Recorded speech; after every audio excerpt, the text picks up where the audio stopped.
Theft and Taxes, a tale of two farmers. Let's pretend that there are two farmers, Maynard and Fred. Here's Maynard, and here's Fred. Maynard has one horse. Now Fred, because he has worked so hard and saved his money, he's recently been able to buy a second horse. That's right, Fred has two horses. And just so we're clear, for the sake of this story, the horses are necessary. Fred and Maynard each need at least one horse so that they can do their farming. One sad day, Maynard's horse dies. Now Maynard has no horses. What is he to do? How will he plow his fields? Well, if Maynard wants to keep being a farmer, he's going to need a new horse. There are many ways he might be able to acquire a horse, but he decides the easiest way to get one is to wait until dark, sneak into Fred's farm, and steal one of his. After all, Fred has two. Now I ask you, is it morally right for Maynard to steal Fred's horse?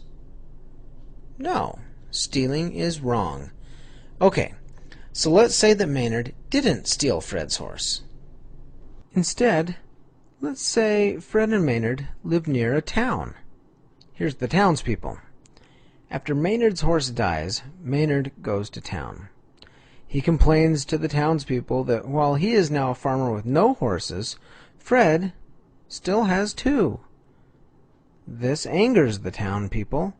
So that night they gather up some torches and pitchforks, and they go gather as one mob to take away one of Fred's horses and give it to Maynard. Is it right for them to gang up on Fred and take away his horse, then give it to Maynard?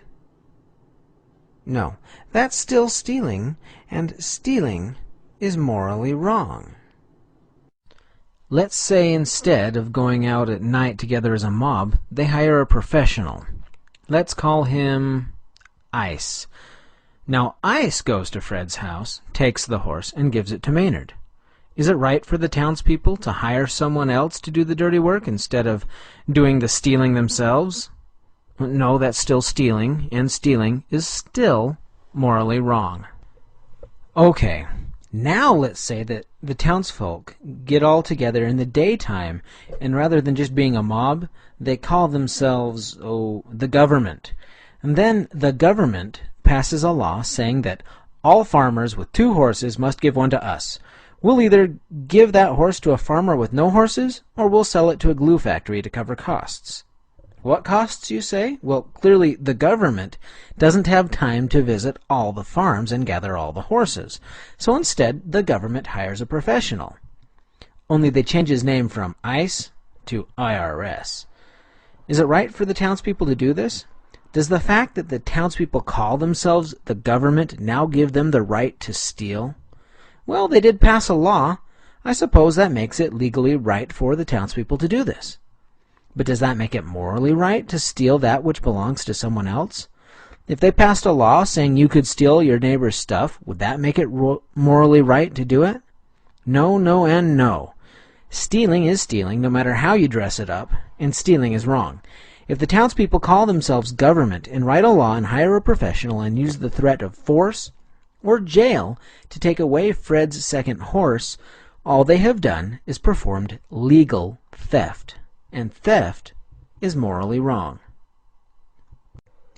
Now, lest you think that I am a heartless jerk who would have Maynard and his family go hungry, let's go back to the beginning. We have Fred with two horses, Maynard with one dead horse, and some townspeople.